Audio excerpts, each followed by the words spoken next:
Harry's wife. Who might she pick next? Narcissists are invariably unfaithful. Infidelity, of course, can take many forms. It's not just the case of knocking someone's hip out or having a knee trembler with them down an alleyway behind the back of one's spouse or partner. It can be emotional infidelity, intellectual infidelity, financial infidelity, but of course the one that most people get worked up about is sexual/physical infidelity.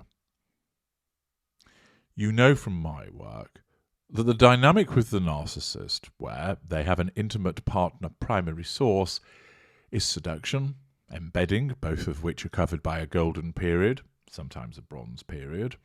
Then sometimes the devaluation period starts with the stranger zone. But a devaluation, a sustained devaluation, always occurs. During that sustained devaluation, there will be respite periods, where the golden period makes a reappearance. Thereafter, there are one of three outcomes. The victim escapes, rare. The narcissist disengages, common. The relationship continues like a roller coaster until one of the parties dies. Frequent. In such instances, the narcissist often will be cheating. The reason being is that the narcissism in effect causes the narcissist to view the intimate partner primary source who's in sustained devaluation as a traitor, as treacherous, as a failure. They have let us down. And therefore that means that it's fair game. It's morally acceptable. It's okay for the narcissist to cheat and go and find somebody else. Now you might think to yourself, well, if that intimate partner primary source is of no good to us, why don't we just jettison them at that point and then be a free agent to find somebody new? It's a valid observation, but it doesn't work like that. Because that person in sustained devaluation still serves a purpose to us. We still draw fuel from them. We are still able to acquire character traits from them and residual benefits as we devalue them. If we were to kick them to the curb instantly and remove that intimate partner primary source without a replacement lined up, we would in effect be carving a huge hole in our fuel matrix, in effect voluntarily, losing vast amounts of fuel, character traits, residual benefits, etc. And therefore, it's a somewhat suicidal step. Instead, there has to be the seamless out and in where we cheat and get a replacement. It isn't the case, of course, that the person that we cheat with will automatically become the new intimate partner primary source. It might be that they're not easy enough to control. It might be that they are easy enough to control, but we deem that their fuel, character traits, residual benefits aren't at the level that we require, and therefore they serve a very good purpose as an intimate partner secondary source of a shelf variety or a dirty little secret, but they're never going to be intimate partner primary source material. And thus, we don't jettison the existing incumbent IPPS, and instead we continue to conduct an affair.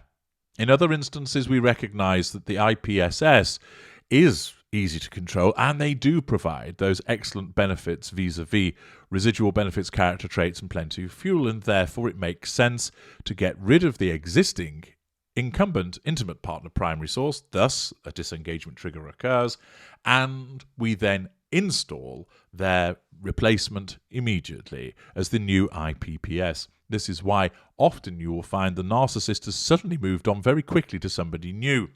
And of course, what was actually going on is that in most instances, that person was already there in the background. You just didn't necessarily know it. Is Harry's wife cheating at the moment? Potentially, yes, but we don't know for certain, and therefore it would be pure speculation. But what we can say is that there is a higher than average possibility that that is occurring as a consequence of the fact that A, she is a narcissist, and B, Harry is in a sustained devaluation. It doesn't mean that it's a sexual infidelity. It could be a different form of infidelity, as her narcissism, as a form of punishing him, deems it okay to go and interact with other people in this intimate fashion. Harry is deemed to be a naughty, treacherous appliance. and therefore the narcissism sanctions it's okay to play around.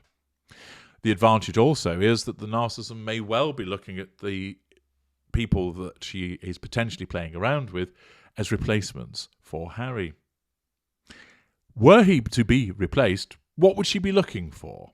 Well, naturally, she needs somebody that she can control. She needs somebody that's compliant.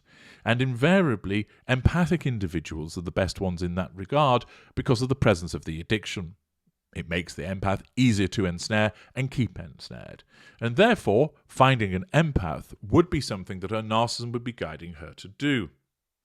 However, there is always the possibility that you have a situation of narcissists colliding, and I'll revisit that point a little bit later in this video. But, in broad brush terms, it is the empath that is the most easy to ensnare and keep ensnared, and therefore her narcissism is likely to direct her to find somebody of that ilk for the purposes of being easy to control. They, of course, need to fountain with plenty of fuel.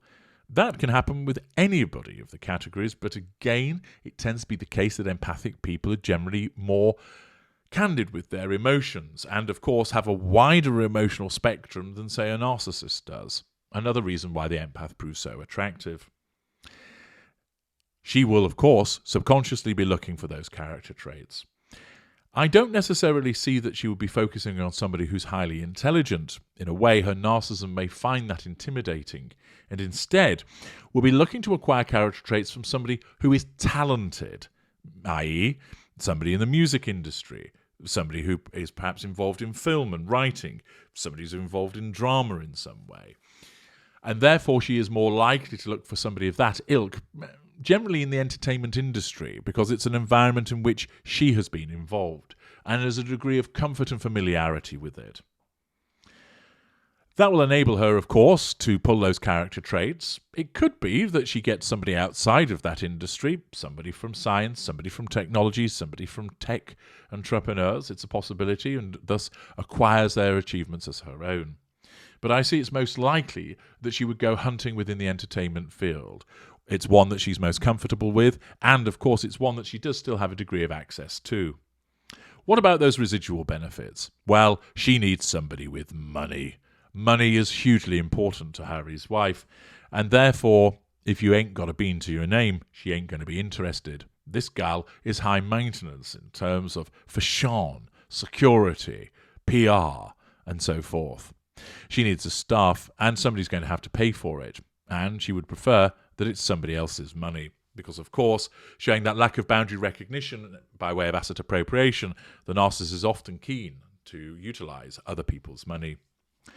She will be looking for somebody that's famous, because she will acquire that by way of character trait acquisition, but also a residual benefit because of the access that it provides. So you want somebody that's connected, somebody who's a mover and a shaker, who can get things done, who can get her in at certain places, extending her reach so she can control more people and draw in more fuel. Finally, she needs to manage that facade, and somebody has to fit within that facade.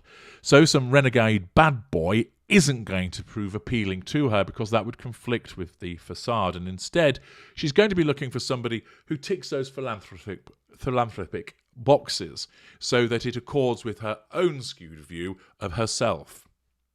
Thus, her narcissism will subconsciously guide her to find somebody who's easy to control, that provides lots of fuel, that is resplendent with character traits most likely within the entertainment field, somebody who's got plenty of money, most likely hundreds of millions, if not a billionaire, somebody who is well known, who is famous, somebody who is extremely well connected, and somebody that attends to the needs of the facade. Essentially, she needs somebody who's famous, somebody who's powerful, not a Joe Ordinary. So, Joe Bloggs of 7 Acacia Avenue isn't going to appeal to her. We've seen it, of course, in her progression as where she's sought to trade her way up in all of the men in her life that she's used, from her father through to Corey the chef, Trevor Engelson, and, of course, Prince Harry. As I mentioned earlier, for the purposes of control, it's likely that she'll seek out an empath, and whilst empaths do exist within the fields of entertainment and are wealthy, famous, connected, etc., and have their philanthropic facade, there's also likely to be more narcissists that tick those boxes. And therefore, there is a possibility that there will be occasion of narcissists colliding. And therefore, she will seek to seduce another narcissist and also be seduced, possibly by a more effective narcissist. It may be the case that a greater might see that this is somebody that could provide them with some kind of assistance, somebody who's elderly, therefore choosing, although she's not the youngest, that she is younger than them. All told, I suspect that a greater would prefer someone who would have more to offer than she does. And therefore, if it is a case of narcissists collide, she's going to more likely hunt down somebody within the mid-range variety, probably upper mid-range. That means that there will be a period of time where it all works, when everything's tickety-boo during the golden period between the two of them, but they will ultimately clash, and therefore that would result in disengagement by one of the other. Those are the factors that are applicable to who she might seek in terms of who is going to potentially replace Prince Harry. You might have given it some thought as to who fits with the criteria that I've just described, i.e. putting a name to those criteria. And I'd be interested to learn of those names in the comment section, the reasons why you believe that Harry's wife may well target those individuals. I'm H.G. Tudor. Thank you for listening.